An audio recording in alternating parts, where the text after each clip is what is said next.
proyek kami yang berjudul ISIS ditinjau dari subjek hukum internasional. Selamat menyaksikan.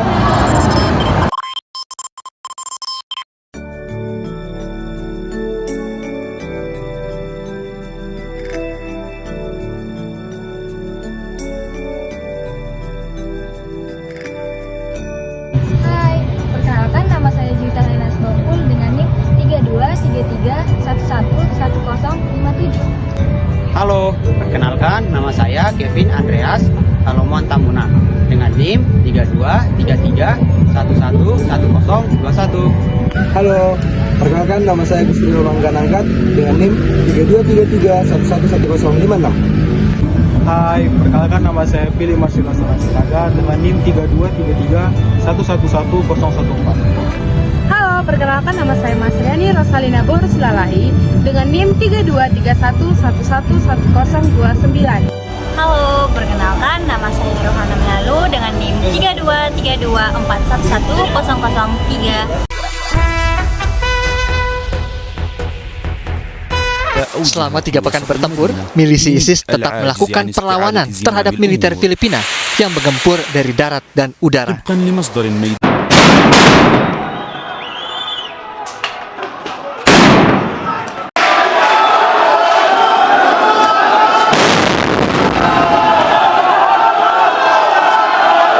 Meski dikabarkan dalam kondisi terdesak, milisi ISIS digambarkan terus melakukan perlawanan, baik dari balik tembok di gang yang sempit maupun dari dalam sejumlah gedung bertingkat. ISIS yang juga dikenal sebagai ISIS adalah kelompok militan ekstrim yang memiliki ideologi radikal Islam yang menafsirkan dan menetapkan hukum Islam secara ekstrim dan keras. Kelompok ini telah mengklaim diri sebagai negara Islam atau khilafah dengan tujuan mendirikan pemerintahan Islam global di wilayah yang mereka klaim, termasuk bagian dari Irak dan Syria. Hal ini mendapat penolakan luas dari komunitas internasional. Pada puncak kekuasaannya, pertama tahun 2014 sampai 2015, ISIS menguasai wilayah luas di Irak dan Syria dengan kontrol atas kota-kota penting seperti Mosul dan Raqqa. Seiring perlawanan yang semakin meningkat dari pasukan lokal, koalisi internasional, dan berbagai pihak yang menentang ISIS, kelompok ini mengalami penurunan wilayah dan kekuasaan secara signifikan. Pada tahun 2019, pasukan gabungan dari berbagai negara melancarkan serangkaian operasi yang berhasil mengalahkan ISIS secara teritorial di Irak dan Syria. Meskipun demikian, ISIS masih aktif dan melakukan serangan teror di berbagai wilayah. ISIS dikenal karena taktik kekerasan dan terorisme yang brutal, termasuk serangan bunuh diri, penyanderaan, pengejaran, dan penindasan minoritas, serta juga eksekusi publik. Mereka menggunakan media sosial dan propaganda yang canggih untuk merekrut anggota, menyebarkan ideologi ekstrim, serta membenarkan dan merayakan tindakan kekerasan mereka. Tindakan terorisme yang dilakukan oleh ISIS telah menjadi ancaman global dengan serangan dan insiden terorisme yang melibatkan kelompok ini di banyak negara di luar Irak dan Syria. ISIS menarik anggota dari berbagai negara di seluruh dunia termasuk Eropa, Amerika Utara, Asia, dan Timur Tengah. Kelompok-kelompok ekstrem di seluruh dunia. Baik, berikut fishbone dari permasalahan yang kami angkat yaitu ISIS. Adapun yang pertama latar belakang ISIS yang sudah dijelaskan oleh saudari Juwita, dan yang kedua permasalahan ISIS yang akan dijelaskan oleh saudara Kevin, dan yang ketiga peran komunitas internasional terhadap ISIS yang akan dijelaskan oleh saudara Agus, dan yang keempat ada undang-undang yang mengatur terorisme yang akan dijelaskan oleh saudara Philip, dan yang kelima solusi yang akan dijelaskan oleh saudari Masriani. ISIS telah menciptakan sejumlah permasalahan yang serius, dan di mana permasalahan itu telah mengguncang kestabilan dan keamanan di berbagai wilayah. Salah satu permasalahan utama yang dihadapi oleh ISIS adalah serangkaian serangan teroris yang kejam. Mereka secara brutal menargetkan warga sipil dan pasukan keamanan, dan juga merenggut nyawa tanpa belas kasihan. Tak hanya itu, ISIS juga dikenal karena menganut paham Islam Sunni yang ekstrim dan melakukan upaya radikalisasi serta rekrutmen besar-besaran, terutama terhadap individu yang rentan. Tindakan kejam lainnya yang melekat pada ISIS termasuk pada pembantaian massal dan eksekusi publik yang mereka lakukan tanpa ampun. Perlakuan brutal ini juga mencakup penyisiran paksa terhadap kelompok etnis dan agama minoritas.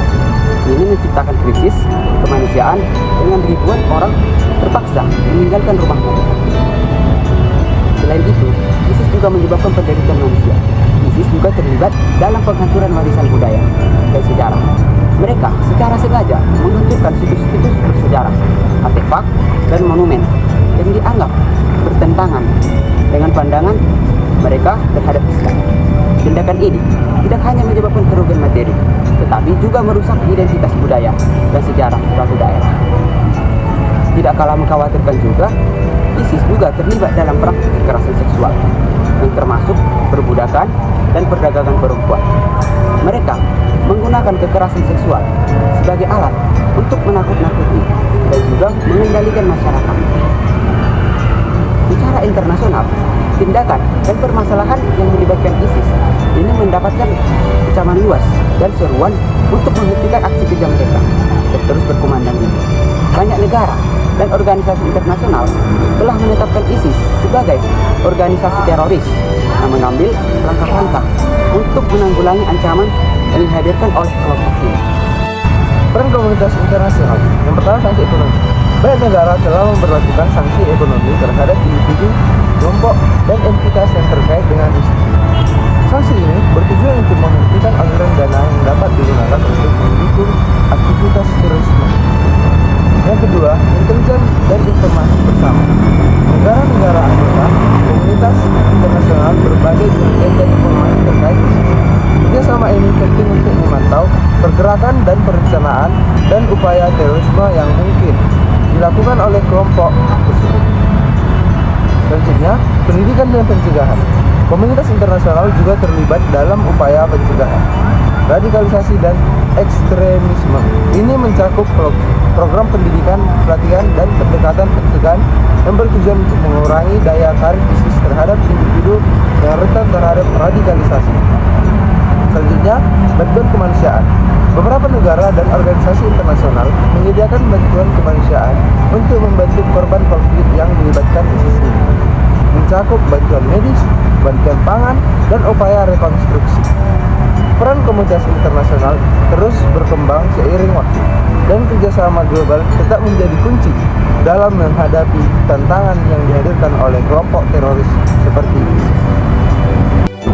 Di Indonesia, terorisme dan keanggotaan dalam organisasi teroris termasuk ISIS atau Islamic State of East Iraq dan Syria diatur oleh beberapa undang-undang.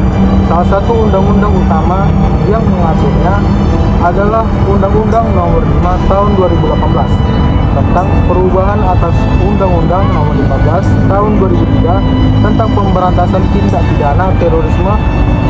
Isi Undang-Undang Nomor 15 Tahun 2003 yang pertama, pemerintah wajib melakukan pencegahan tindak pidana terorisme. Yang kedua, dalam upaya pencegahan tindak pidana terorisme, pemerintah melakukan langkah antisipasi secara terus-menerus yang dilandasi dengan prinsip perlindungan hak asasi manusia dan prinsip kehati-hatian. Undang-undang ini memberikan dasar hukum untuk menanggulangi dan memberantas segala bentuk tindakan terorisme di Indonesia. Di sini saya akan menyampaikan solusi dari permasalahan yang kami angkat. Adapun yaitu yang pertama, kerjasama internasional, di mana negara-negara perlu bekerja sama dalam berbagai informasi intelijen, koordinasi tindakan militer, dan penanganan keamanan, serta bersama-sama untuk menanggulangi ancaman ISIS secara global. Adapun yang kedua, pendidikan dan pencegahan. Upaya pencegahan melalui pendidikan dan peran komunitas sangat penting, yaitu edukasi untuk mempromosikan toleransi, di mana pemahaman antar budaya dan penolakan terhadap ekstremisme dapat membantu mencegah rekrutmen. Dan yang ketiga, pemberdayaan masyarakat, di mana meningkatkan ketahanan masyarakat terhadap propaganda ekstremis dengan membangun kesadaran dan keterampilan dan sumber daya untuk menangani faktor-faktor yang dapat menyebabkan radikalisasi. Dan yang keempat, penanganan root causes, yaitu mengatasi akar penyebab yang mendorong radikalisasi seperti ketidaksetaraan, ketidakadilan sosial, dan konflik. di mana memperbaiki kondisi ekonomi dan sosial dapat membantu mengurangi daya tarik terhadap organisasi ekstremis. Dan yang kelima, kontrol perbatasan.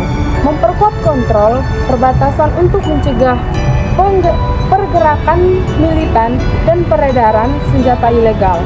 Dan yang keenam, integrasi sosial.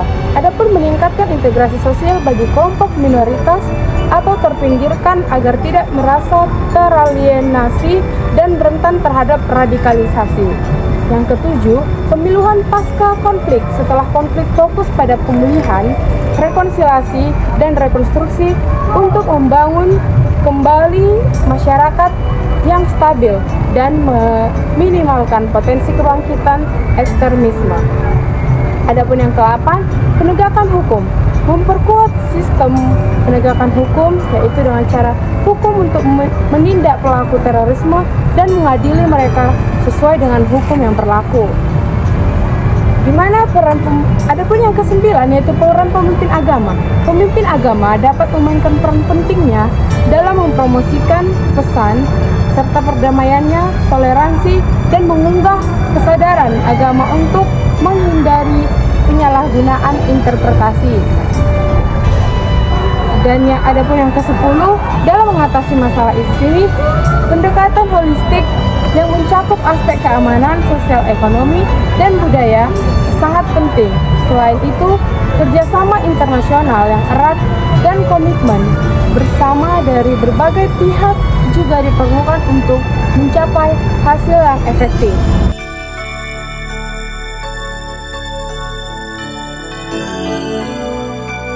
Kesimpulan dan dapat kami ambil dari hasil studi bahwa ILH ISIS tidak diakui sebagai subjek hukum internasional. Mereka bukan negara yang mengakui secara internasional, melainkan lebih sebagai kelompok teroris dan pemberontak. Klaim mereka atas status negara atau khilafah tidak mendapat pengakuan yang luas. ISIS dapat dianggap sebagai subjek hukum kriminal internasional karena terlibat dalam kejahatan terhadap kemanusiaan, kejahatan perang, dan terorisme internasional. Meskipun bukan subjek hukum internasional yang diakui, tindakan kejahatan mereka tetap tunduk pada hukum internasional dan dapat mengakibatkan konsekuensi hukum sesuai dengan norma-norma internasional yang berlaku. Demikian hasil penayangan video Timbas Project kami. Bila ada kesalahan kata atau kekurangan yang lainnya, mohon dimaafkan. Terima kasih.